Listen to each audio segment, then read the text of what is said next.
When you get Xfinity Internet, Flex is included free. And finding what to watch on TV is now as easy as popcorn. Show me my favorites. Yes, live soccer. This is how easy it is to find my favorite content, all in one place. And for Xfinity Internet customers, it all starts at free with Xfinity Flex. This is a way better way to watch. Learn how to get a great offer on Xfinity Internet. Plus, add a free Flex 4K streaming box. Go to Xfinity.com, call 1-800-XFINITY, or visit a store today. Restrictions apply. Peacock fuels your true crime obsession with exclusive new originals. John Wayne Gacy, Devil in Disguise. Clowns can get away with murder. And Epstein's shadow, Ghislaine Maxwell. She inherited Jeffrey Epstein's secrets. Plus the most bingeable crime series, Snapped. Sign up now at PeacockTV.com. For over 350 years, the state of South Carolina has been the setting for some of the most horrendous crimes ever committed. Some have gained global notoriety, some have been forgotten, and others have been swept under the rug completely. Now, a state law enforcement operative and a local broadcasting personality have teamed up to examine these heinous acts in detail and have added a fresh perspective of their own. You're listening to Carolina Crimes.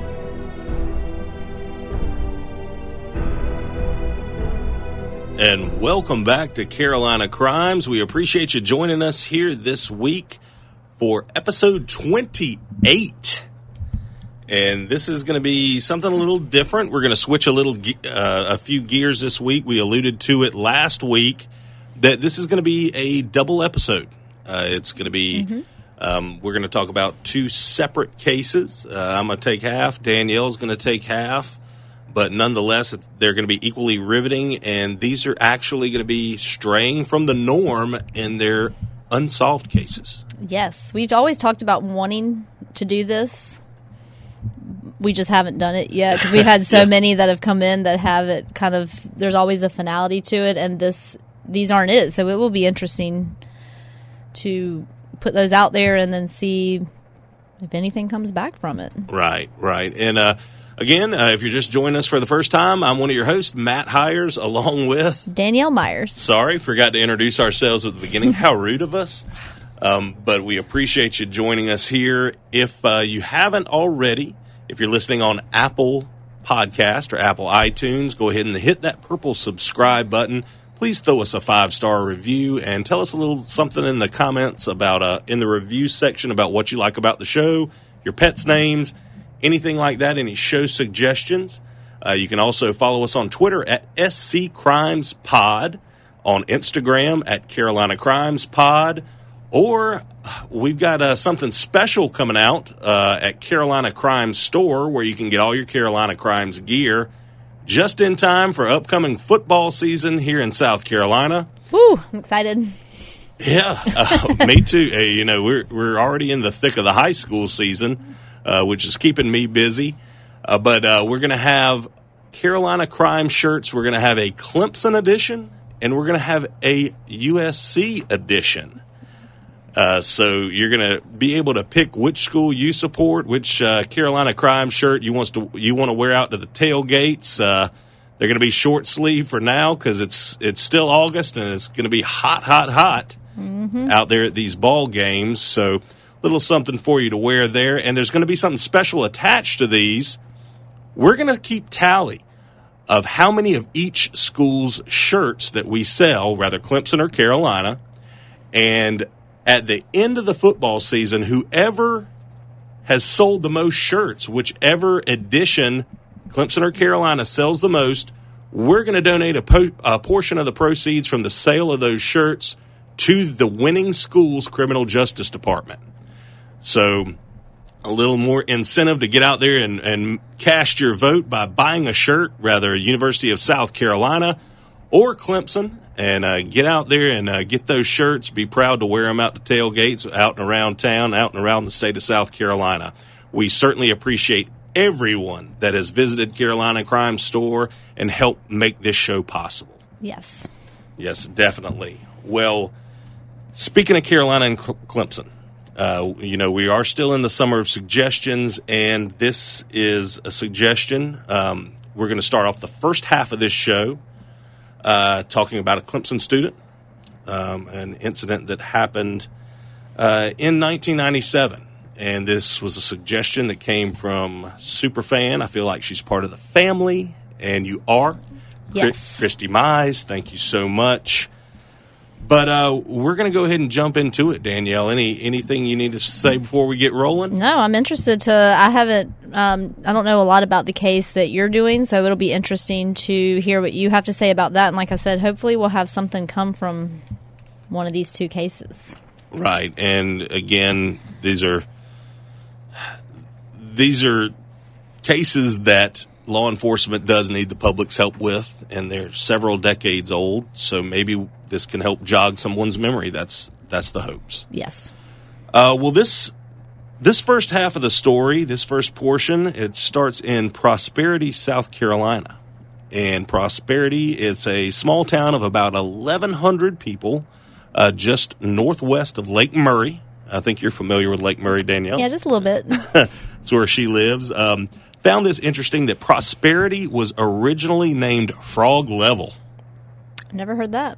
Yeah, that's odd. That was something I found out about. But Prosperity lies about 35 miles northwest of Columbia, South Carolina. So 35 miles northwest of the dead center of the state. And in 1978, Warren and Debbie Holzenbach welcomed their first child into the world, and it was a beautiful, vivacious young daughter named Brooke. Brooke was a curious and outgoing young girl that friends and family they described as having a special glow. Oh. So we've all been around those children. They're just a joy to be around, not some kind of whiny brat or anything, but just children that are a delight and a lot of fun to be around, and that certainly seemed to be the case with Brooke Holzenbach. Now, as the first of the Holzenbach's 3 children, she was kind of a de facto role model to her younger siblings, and with her outgoing nature and love of life, she was certainly a good one and looked up to by her siblings. Later on, in her youth, Brooke, she entered Saluda High School, Saluda Tigers, and she quickly established herself as one of the brightest and most academically successful students at Saluda High School. And even described, her dad Warren said, she was just matter-of-factly, she was the smartest girl in school. Sounds like it. Yeah, Warren didn't pull any punches, very proud of his daughter. Brooke, she was a popular girl, not just because of her obvious smarts or her good looks. She was also a cheerleader there at Saluda High School, but she was popular because of her kindness. She was a friend to a lot of folks and just a nice person to be around and a good human being. Now, the brown-eyed blonde with the bright, wide smile, she soon started to reap the rewards of her hard work in the classroom. And when she was in 11th grade, she received a scholarship offer and acceptance from Clemson University. And according to her father, it was to major in whatever she wanted to study. Now, this is as the dad of 2 girls that are staring down the barrel at going to college. This is every parent's dream. And Warren and Debbie, they were elated. So proud of her daughter for her academic achievements and getting accepted to Clemson University. Yeah, because even though I'm a diehard USC fan, I will. And a graduate. Yes. Yeah. I'm still paying. Clemson is a difficult school to get into, and you really do have to have good merits, and your academics have to be on point, and it's not just some little frivolous college. So, I mean, it's a big deal to get accepted. It's a super big deal. Yeah. And Clemson, the campus, if you're not familiar with either school in South Carolina, USC, University of South Carolina, is located in Columbia, South Carolina. It's more of an urban campus. It's situated right around the state capitol, in the heart of Columbia, right downtown. And a lot of hustle and bustle around the campus, pretty hard to get around. Yes. Now, it's very expansive throughout the city. It's like almost like everywhere you go, there's like some kind, even if you're off of what's considered the main campus, you're still going to pass some kind of building that is associated with the school, like the business school that's there. So it's a very widespread campus. Yes, and Clemson's about the exact polar opposite. It's situated in a small town. It laps over the town of Clemson and really that kind of jurisdiction into Oconee and Pickens County. I think officially the heart of Clemson is in Pickens County, but it's a small town feel, very quaint. It's on the shores of Lake Hartwell, a picturesque college town, really. And of course the town was built up around Clemson University, so no surprise in that. Well, Brooke, she enrolled in Clemson in the fall of 1996, and she was going to be majoring in, get this, biochemistry. Oof. You have to be really smart for that. Yeah, I don't know. I mean, besides some of the engineering stuff, biochemistry, that's a tough row to hoe, but her eventual goal was to go into cancer research and find a cure for cancer. A lot of, that's something that people throw out there like, oh, this kid could have found a cure for cancer, or my child wants to be president of the United States. But as bright and brilliant as Brooke Holzenbach was, that very well could have become a reality. Yeah, she was going to do it. It very well, and she was a brilliant girl, as we said. Now, Brooke, she began to establish good study habits and a circle of friends there at Clemson, as we all do when we go off to school or in a new setting. You pick and choose your friends, and it's always a fresh start. But Brooke had very good success her first semester, and when she returned from Christmas break, she was eager to learn and continue her success. And right now I hate to do it, but we're going to have to take a real short break here. I want to get into this story a little more in depth, but we're going to take a quick break and hear a message from our sponsors. And when we come back, we're going to tell you about the second semester of Brooke's freshman year and what ensued there. We'll be right back after this. When you get Xfinity Internet, Flex is included free, and finding what to watch on TV is now as easy as popcorn. This is a way better way to watch. Go to Xfinity.com, call 1-800-XFINITY, or visit a store today to get a great offer on internet and add Flex for free. Restrictions apply. Streaming only on Peacock. Ghislaine Maxwell had it all until she met Jeffrey Epstein. Ghislaine Maxwell is charged with enticement of minors, sex trafficking of children, and perjury. Epstein's Shadow, Ghislaine Maxwell. Streaming now, only on Peacock. Discovery Plus is the streaming home of Chopped. Stream every culinary battle and every season ever of Chopped, Chopped Next Gen, Chopped Junior, and Chopped Sweets. Your time to stream Chopped starts now on Discovery Plus for just $4.99.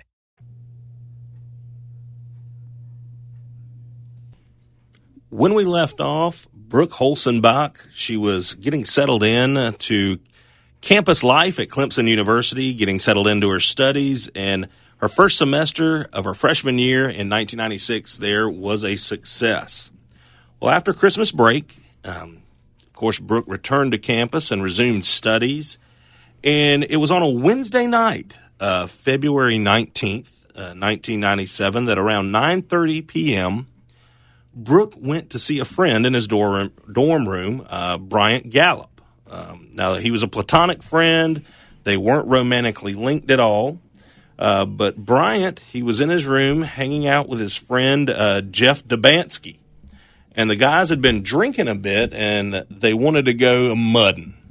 Oh, okay. Or mud bogging. and what that is, if you're not familiar with that term, basically it's if you have a truck that's four-wheel drive, preferably, yes, or Jeep or any kind of SUV like that with some large tires, it's really going to a vacant piece of land and driving around, stirring up mud, spraying it everywhere, and just riding through the soft earth. And it's a lot of fun. And your truck gets covered. Yeah, your truck gets covered in mud, and you just have a good time. It's mudding or mud bogging. Have you ever done that? Yeah, never driven it. Never had a vehicle like that. But have you ridden in a car? I've ridden. Yeah. See, I've never done it. Well, I know a guy that lives in Columbia that could maybe take us in his avalanche. He wouldn't mess his avalanche up. No, I'm talking about Danielle's husband, Kevin. But maybe he could take us one time. Yeah, So I'll run that by him. Yeah, let's run that by him. See what he says. But the guys, they wanted to go mudding in one of the guys' vehicles, and it wasn't clear in any of the research whether it was a truck or a Jeep. I heard both, but we'll just say the vehicle. It was a 4-wheel drive vehicle. Now, sensing and smelling and knowing that the guys were drunk, Brooke, she decided to volunteer to drive for them, which is a testament to her character, definitely, because not many 19-year-olds, they have the wherewithal to say, hey, my buddies are drinking, these two guys, I'm going to step in, and she volunteered to drive for them for mud bogging. So, again, a testament to Brooke's character and what a good, responsible person she was. Oh, definitely. Well, the guys, they knew a spot in a wooded area, and when they got there, it took a little while to get back in there. It was near Lake Hartwell, actually, and it wasn't long before Brooke, she got the vehicle stuck back there. Uh-oh. So the three of them got out to inspect the situation, and it wasn't long before Bryant and Jeff, they started to argue and fight about something. I don't know if somebody was, maybe one of the two was trying to give Brooke a hard time for getting the vehicle stuck, or they were trying to argue about how to get it out. But alcohol, mud bogging, and getting stuck, that's a bad combination. Yeah. It really is. Now, according to Gallup and Dubonsky, that's Bryant and Jeff, they said that sometime when they were fighting and arguing that Brooke disappeared.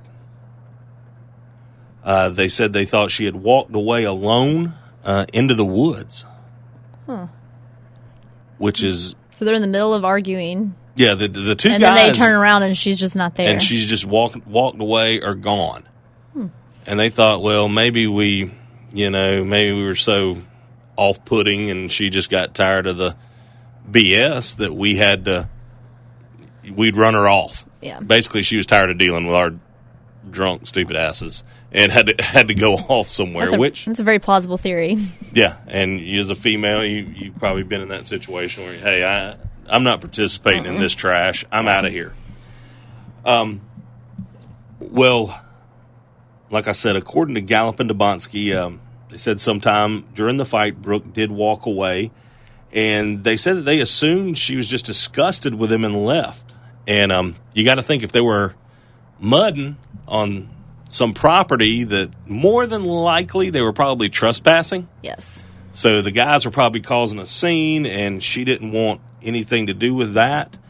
So maybe she just walked off. But that's what they said. They no longer saw Brooke. Now, the next day, February 20th, that's when Brooke's roommate realized that Brooke had never returned back to the room the previous night. And she phoned the campus police there at Clemson around noon. And at about that exact same moment on noon, February 20th, a worker that was working over near Lake Hartwell, he saw something strange in the water of the lake. And what he saw was the body of a small blonde female floating prone near the shore.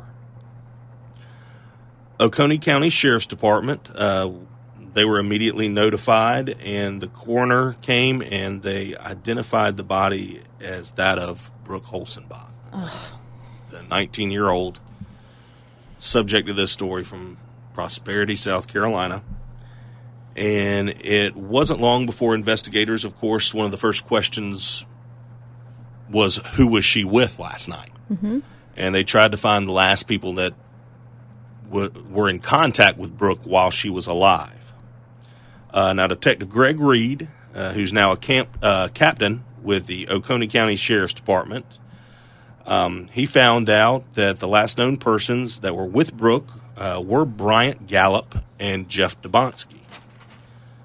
I'm sorry. Now, The coroner, when they examined Brooke's body, they found that she had been strangled and more than likely sexually assaulted. There were abrasions around her vagina, and that the body was possibly dumped in Lake Hartwell. Well, was dumped after she was murdered. Gallup and Dabonsky, they were brought in for questioning, and that's when they provided the mud bogging story about the night before.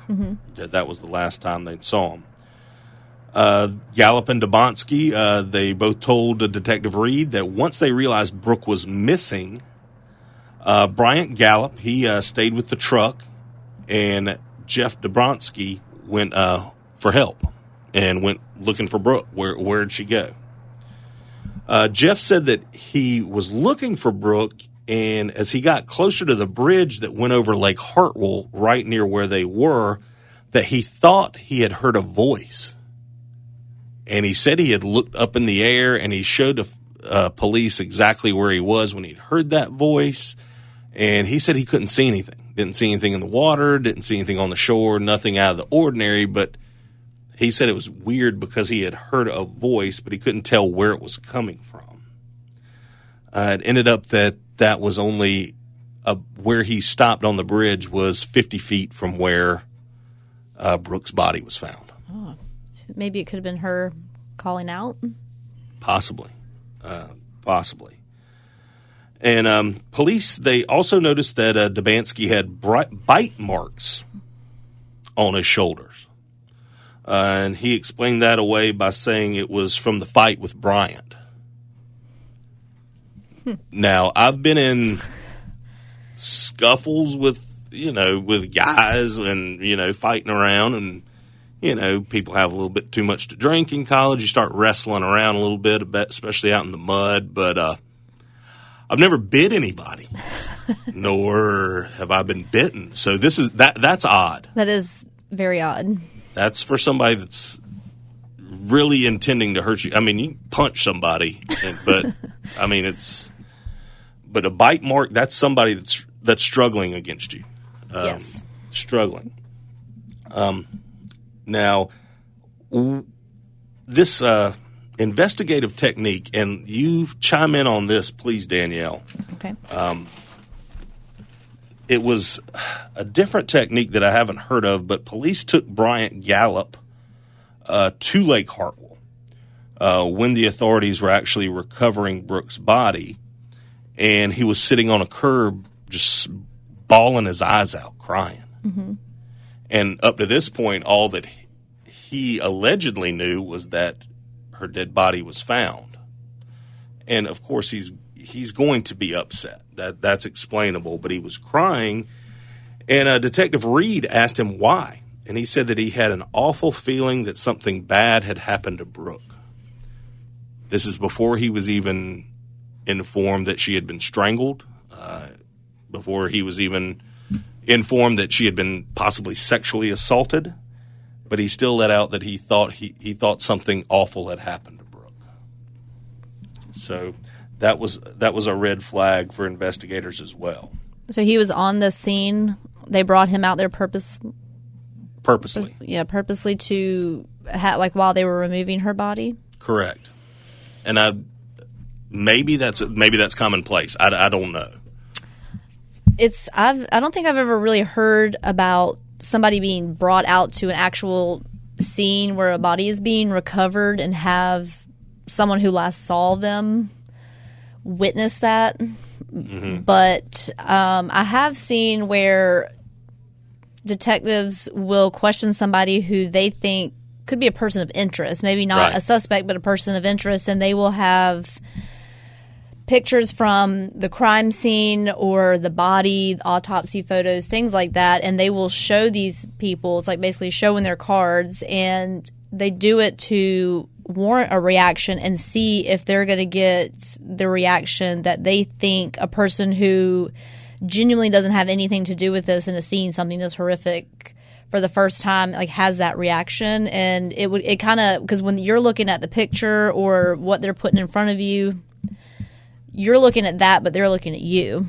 Right. So they're looking at your reaction and seeing if not only is it appropriate, but do you seem genuinely surprised by this, or can you not look at it because it's something that you took part in, or are you not as surprised because you knew this was going to be the outcome? So it's kind of like, I mean, like I said, I've never heard of them actually bringing somebody on the scene, but it could be kind of similar tactic as showing crime scene photos, just to kind of feel the person out and decide if you think that they had something to do with it. Right.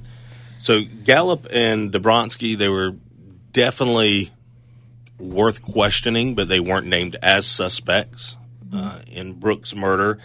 And there's absolutely no evidence connecting Bryant or Jeff to Brooke's death. And part of the reason that there's no DNA evidence was that torrential downpours the night of the 19th would have destroyed any DNA evidence that was out there, that was on her body. Plus, she had been in the lake at that point for over 12 hours. Mm-hmm. So there wasn't really anything to recover. Now, Gallup and Dobronsky, they were questioned, but they were, like I said, never named as suspects nor ever charged. Both of them hired attorneys and have never, ever answered any questions since. And this was in February of 1997. Detective Reed, now this is according to True Crime Daily, he said he always had a suspicion that the body was dumped in Lake Hartwell prior to the vehicle being stuck. He said that the truck or Jeep that was stuck may have been part of a manufactured alibi after the fact. He theorized that perhaps, and he cannot prove this theory, he made that very clear with True Crime Daily, but he says that perhaps Brooke could have been rejecting their sexual advances. Mm-hmm. Something may have gotten out of hand, and she met her demise. But to this day, justice for Brooke has not been served.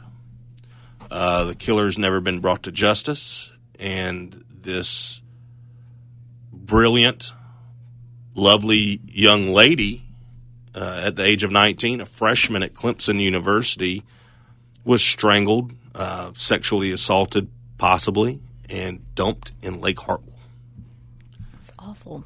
And people can't, and I can't fathom that. And somebody out there at this point, now we reiterate that Bryant and Gallup are not suspects, but somebody out there knows something. Somebody out there killed Brooke Holzenbach on the night of February 19th, 1997, right near Lake Hartwell here in South Carolina. And somebody's had to have heard something or seen something, or perhaps the killer is still alive, as this really goes into the fifth decade of investigation. Now that we're in 2021, you think the 90s, 2000s, 2010s, and now here we are. So for peace for her family, for peace for her friends in Prosperity, South Carolina, people that loved Brooke, they're still out there, and they still deserve answers, and they deserve a resolution to this. This brutal murder of this light of the world. And I kind of looking at this case, it was a suggestion, and you're going to see the pictures online at a Carolina Crimes podcast, and she looks a lot like our sister. Yeah. Glamour shots were the thing in 1996 and mid-90s, and she had like some of the same glamour shots my sister did. They were both blonde hair, and I've got two girls that are, like I said, staring down the barrel of college, and this hit me personally. This put some butterflies in my stomach. This knotted me up, and as well it should. Mm-hmm. It's a young lady that was senselessly murdered. So if you have any information about this case or about any other case, if you need to report anything to law enforcement, please call your local authorities, or for Crime Stoppers here in the state of South Carolina, please call 1-888-CRIME-SC. That's 1-888-CRIME-SC. If you know anything about the night of February 19th, 1997, and the murder of Brooke Holzenbach. And you can report anonymously. Absolutely. Absolutely. So that is our case from Clemson, and as we promised, this is a double episode, so stay tuned after these messages. We're going to switch over to the other side of the table with Danielle, and there's an unsolved mystery, or I shouldn't have used that word if we get sued for that. It's an unsolved crime here from South Carolina that Danielle is going to be covering, and it's going to come from Columbia, and it's going to come from the University of South Carolina. That's right. So stick with us. We'll be back on the other side of this break with a tale from USC. So then I dropped some garlic and croutons on there, and the rest is salad history. I made the best salad ever, people, and now I'm making the best app. The Caesar Sportsbook app got live in-game betting, parlays, and Caesar rewards. Caesar salad ain't got nothing on my app. Nothing! Must be 21. Gambling problem? Call, text, or chat 1-888-532-3500. Download the Caesar Sportsbook app. Your app is ready, Emperor. You might have noticed a change in your neighborhood lately. Yep, Sprint stores are now T-Mobile stores. Now that Sprint is T-Mobile, you get more coverage, value, and benefits than ever before. We've invested billions to bring our 5G from big cities to small towns across America. And great coverage is just the start. From high-speed mobile hotspot data to weekly deals and giveaways, our customers get tons of great benefits. Head to your new T-Mobile store to learn more. Qualifying service and capable device required. Coverage not available in some areas. Some uses may require certain plan or features. See T-Mobile.com. Fall is a season of gathering that brings us together with warmth and color. So whether it's a birthday, anniversary, or a special event, celebrate your friends and family with a gorgeous bouquet from 1-800-Flowers.com. 1-800-Flowers makes it easy to find your reason and brighten someone's day with exclusive offers and great values on bouquets and arrangements. To order today, visit 1-800-Flowers.com/tune-in. That's 1-800-Flowers.com/tune-in.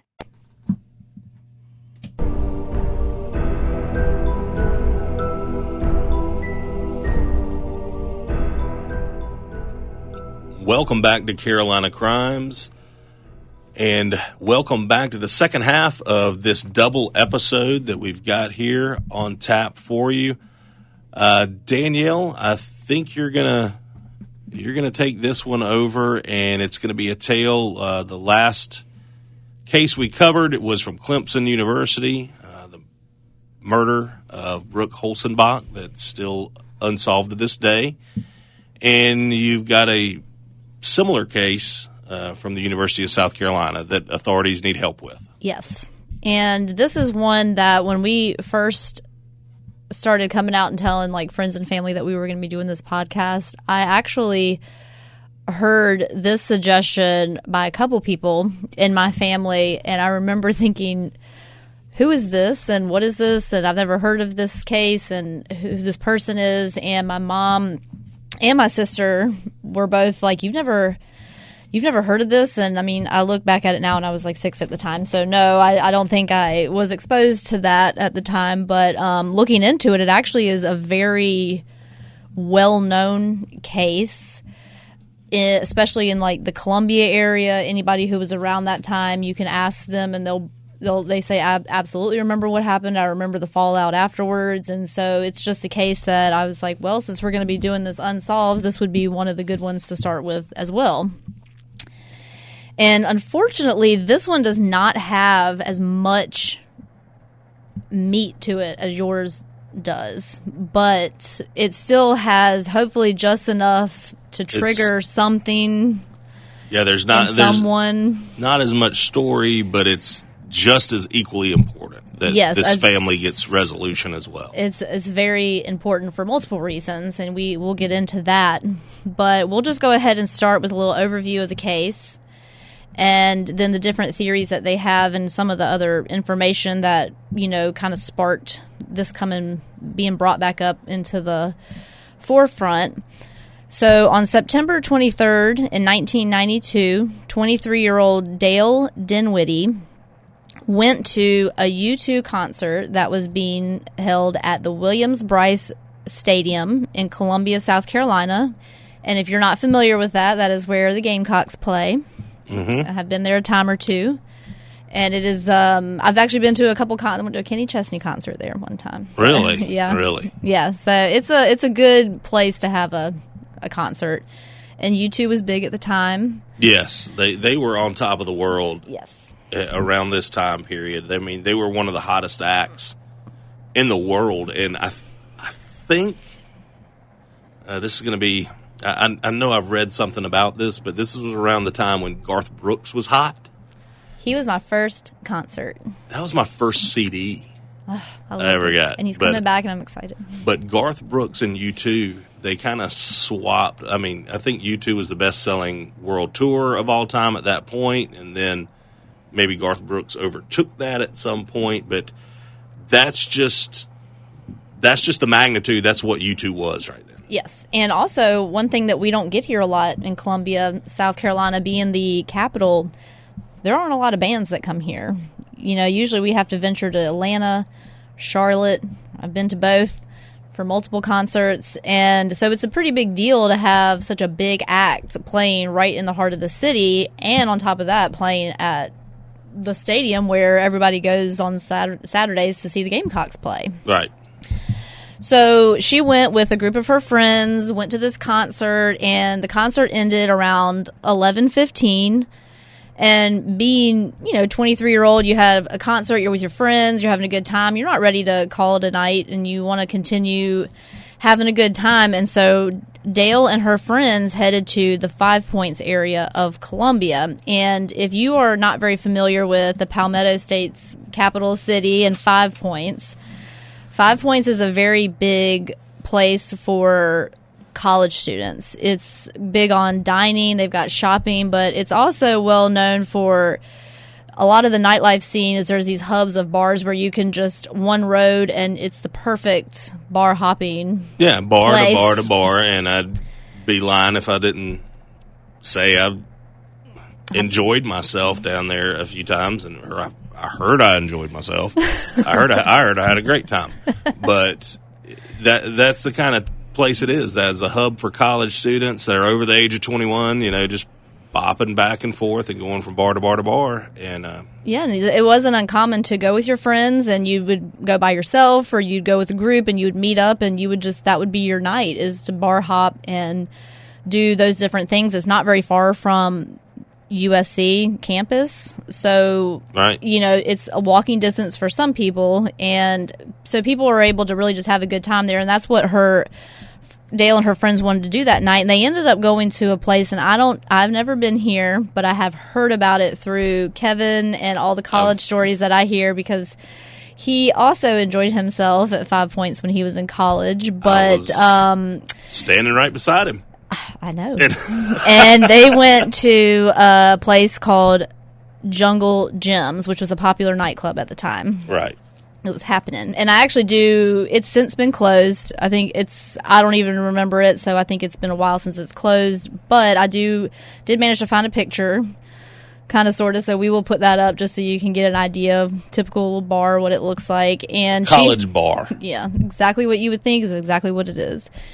And they had gone out and had some drinks, of course, since, they've got other people in the area, college students. She was out of school at this point, but, seeing people they started kind of going off on their own and talking to different people that they see within the bar that they know. And her friends and her got separated because some people started to leave. Other people were over here in the corner meeting up with a friend they hadn't seen and just talking and drinking and having a good time.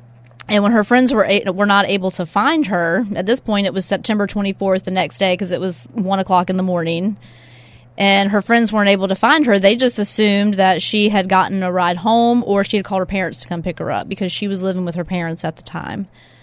But that apparently wasn't the case. Her friends had left since they figured she wasn't there, but then about 15 minutes later, Dale pops up and looks around and starts going in and out of the bar and can't find anybody that she came with.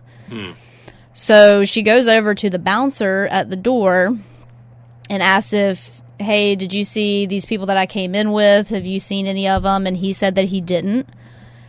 And about 1:30 in the morning, after the bouncer said he hadn't seen anything, Dale walked out of the bar and walked out and looked around to see down the street and see if she could see anybody. Maybe they had gone to a different bar. When she wasn't able to, she had come back into the Jungle Gyms, talked to the bouncer one more time, and then she walked north on Hardin Street, and that was the last time that anybody had seen or heard from her again. Wow, vanished. Yes. So they had and actually they say the bouncer is the last person who saw her alive because he was standing out in front of the door when she walked off down the street. And just a physical description, just looking here. Now, Dale, she was 23 years old when she went missing in 1992. Mm-hmm. She had light brown, almost blondish hair and brown eyes. And at the time of her disappearance, she was 5 feet tall and weighed approximately 95 pounds. And, tiny. Yes. And she had pierced ears and dimples when she smiles. And that was the description that was put out into the local media and all around as Dale had disappeared at this point. Yes. And there were, of course, typical theories that people have where, they ran off when someone nobody ups and vanishes. So they figured she ran off to start a new life. This was 100% disproven by her friends, her family. And they had said even if she wanted to, she suffered from severe asthma and she had allergies that required twice weekly injections and an inhaler to keep her asthma under control. And all of this stuff was still at her house, knowing that she couldn't be without it. So there was no indication that she wasn't planning on coming back home. And that was taken into consideration. The Columbia Police Department, of course, investigated it. And unfortunately, the biggest and most probable cause or belief of what happened is that she was abducted, whether it be by a stranger, somebody who was stalking her, or even, unfortunately, someone she knew, and was ultimately murdered, and nobody found anything, because if she was taken off the street, there technically isn't a crime scene for anybody to drop anything, and nobody... Right, they don't know where she actually disappeared it's like her everything. Like, it was, she walked down that street, and it was as if she just, when you watch a movie and you see a person go and then they kind of just disappear. That's kind of how it was. And there was at one point, this was interesting, a person was looked at as possibly being involved, and that was Ronaldo Javier Ray Rivera. You remember that name? Yes, I do. That was from one of our previous cases in Aiken. That's right. It was a serial killer that had crossed over from Georgia and then also come into South Carolina, and he had killed 4 women. It was the Jessica Carpenter case that he had come up in. Right. And they looked at it because not only being that he was a violent killer, but he lived in Columbia at the time of Dale's disappearance, and he even attended the University of South Carolina in 1992. Of course, he's been interviewed. People, detectives have gone to the jail and talked to him, and he's adamantly denied it. And like we talked in that Jessica Carpenter case, he owned up to every single thing that he did, and he had no problem doing it, and he wasn't going to own up to anything that he didn't do. Right. And, I'm not here to call, by any means, say that serial killers are trustworthy, but they usually, if they do something, it's in their psyche that they like to take credit for it. They absolutely don't want someone else taking credit for their work. And no. And if he's in there for life anyway, what's he got to lose by saying, yes, it was me? Yeah, I did it. But there was never any concrete evidence to link him to her abduction. To this point, he hasn't been tied to that. And authorities have not given up looking for Dale. They have continued to keep this an open case. This could continue to be worked on. And at one point, the SLED forensic artist, Debbie Goff, created an age-progressed photo of Dale. And she used a drawing from family photos of her brother and her parents taken throughout the years to help. And that was put alongside the picture of her when she was 23. We'll put that out also. And so you can see, but it's something that, they have followed up on thousands of tips over the years. And they've ranged from being ridiculous to useful, but nothing has ever come of it. They don't have, anything that indicates where her whereabouts are, where it happened to her, or even what happened to her.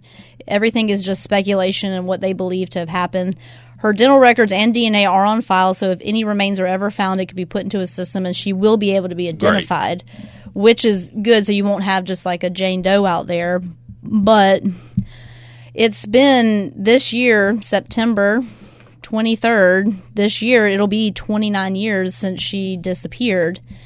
And, I was talking to a lady at work about this, that we were going to be doing this case, and she said, I went to that U2 concert.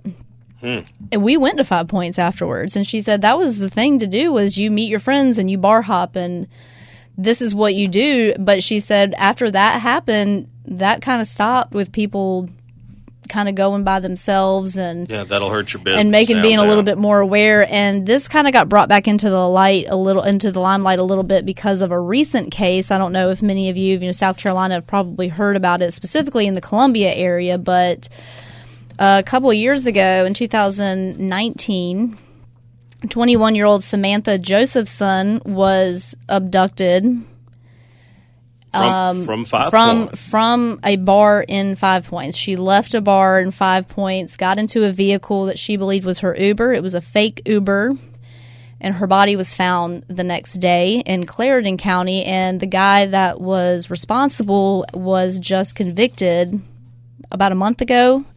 Yeah, I remember his trial starting, and it was bizarre. Yeah, and they live streamed it, which was something you don't get to do very often. So I was watching that every single day and watching the testimony. Some of it can be dry, no offense, but it can be. But for the most part, it was really interesting to get all the facts and listen to everything. And he's since been convicted. But it just further shows that when it comes to these instances where you have these teenagers who were going away to college, getting their freedom for the first time, they are hanging out with their friends, they have this I'm invincible and just kind of like carelessness, and then you add alcohol into it and having a good time. It's like you have to still be aware of your surroundings, and just especially in 5 Points, all it takes is a turn left or right a block away to be in not such a great part of town, because it still is in It's in an city, urban area. It is. And anything could happen, and it's just very important to make sure that if you come together, you leave together. Right. And so this is a case that continues to be prevalent. It is something that her family continues to push for. They will put out press conferences. The Columbia Police Department is still very much considering it an open case. It's all they need is something to help push it forward, just something to get them in some kind of direction, at least to help find something, a name, a whereabout. If someone got drunk and had a conversation and said they did something to somebody and it triggers a memory, that's always helpful. But there is a $20,000 reward for anyone who has information that involves this case with the solving of the case. And if you have information regarding Dale's whereabouts, then you can please call the City of Columbia Police Department at 803-545-3500. Or that Crime Stoppers number that you gave earlier. The 1-888-CRIMES-SC. Yes. And, yes, please report anything you may know. Somebody knows something about this, and it just... I've heard it before, and I do know it to be true, but there is no such thing as a perfect murder. So something has to come... a memory being triggered, or certainly something where somebody feels like I've been holding on to this for so many years and I wanted to say something. And like we said, with both of these cases, any of these numbers you call, it is, you can remain anonymous. So if you feel like your safety is at risk, or if you just don't feel comfortable getting yourself involved, but you need to get the information out there. But we hope to get some kind of conclusion for her to one or both of these cases. Yeah. And to both the families and the friends of Dale Dinwiddie in Columbia and Brooke Holzenbach from Prosperity up in Clemson University. We give our deepest sympathy to their families. This is the absolute worst thing that could ever happen to a parent. Yeah, and then the not knowing Yeah. And to the young folks that do listen to this, I know there are plenty, college-age folks. Stick together. Be a wolf pack, man. I mean, go out together. Young ladies, young men, if you don't feel safe going out, by yourself, get some protective mace, anything. I mean, anything that can help you. But practice the buddy system. Yeah, and keep safety a priority. And again, if you have information about any of these cases, please dial 1-888-SC-CRIMES. And Danielle, any final thoughts about either one of these, Dale Dinwiddie or Brooke Holzenbach? They're both heartbreaking cases. I couldn't imagine being in that situation where I have a family member who's something horrific, like their life has been intentionally taken, and I don't know who did it, and they're out there to harm somebody else.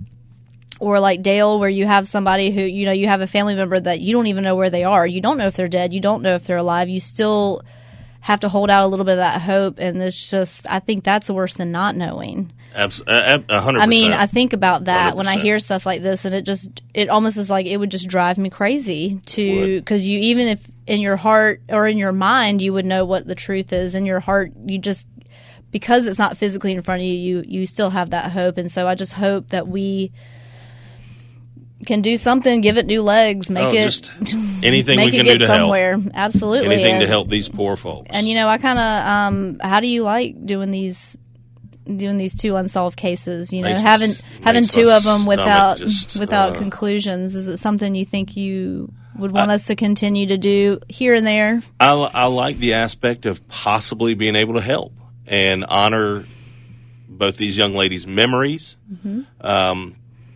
Try to provide some kind of resolution for their families, but it's heartbreaking for sure. Yeah, it's hard. It's hard. Tough. Even the ones with conclusions are hard, and so to have some that are just still very much unresolved, I think makes it harder. But they're just as important because their families they suffer all the time with not having any answers. Well, hopefully something can come of this, but we appreciate you listening this week. We are going to, of course, take a break from horrific atrocities committed to young people and young women next week, and we are going to cover a topic that I've been wanting to cover ever since we thought about doing Carolina Crimes. I was actually about to say, I think you might be like a little kid on Christmas because you've been talking about this. And we've been working on it. We've been in touch with different folks around the country, and this is going to be probably our most in-depth episode yet. It's going to be a two-parter coming to you next week. I'm going to give you a little hint at the end here, but before I do, please go on Apple Podcast, hit that purple subscribe button, give us a 5-star review, and write a little something about what you like about the show. Follow us on Instagram at Carolina Crimes Pod, on Twitter at SC Crimes Pod, and email us anything you need to, any feedback about the show, what you like, what you need to know.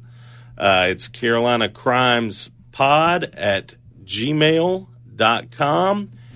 And here's your little teaser about what we're going to be coming into and covering next week here on Carolina Crimes.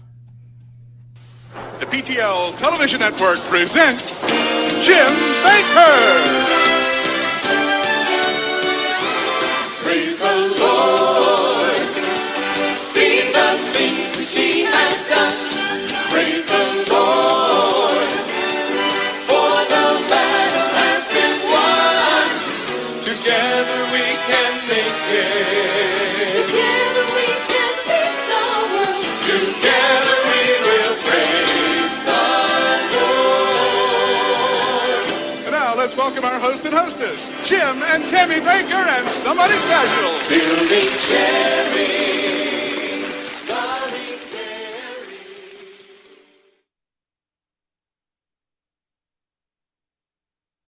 Some say their truck reflects who they are. Dependable and reliable. That's why you trust Blue Def. Now the best just got better. Introducing Blue Def Platinum, a revolutionary innovation with advanced System Shield technology to significantly reduce harmful deposits, to maintain fuel economy, save money on costly repairs, and and sustain the life of your SCR system, there's only one DEF to choose. Blue DEF Platinum. The best just got better. Are you ready to see every Fixer Upper episode ever? Woo! Your favorite moments, plus all new episodes. The streaming home of Fixer Upper, plus even more from Magnolia Network. Discovery Plus. Stream now for just $4.99.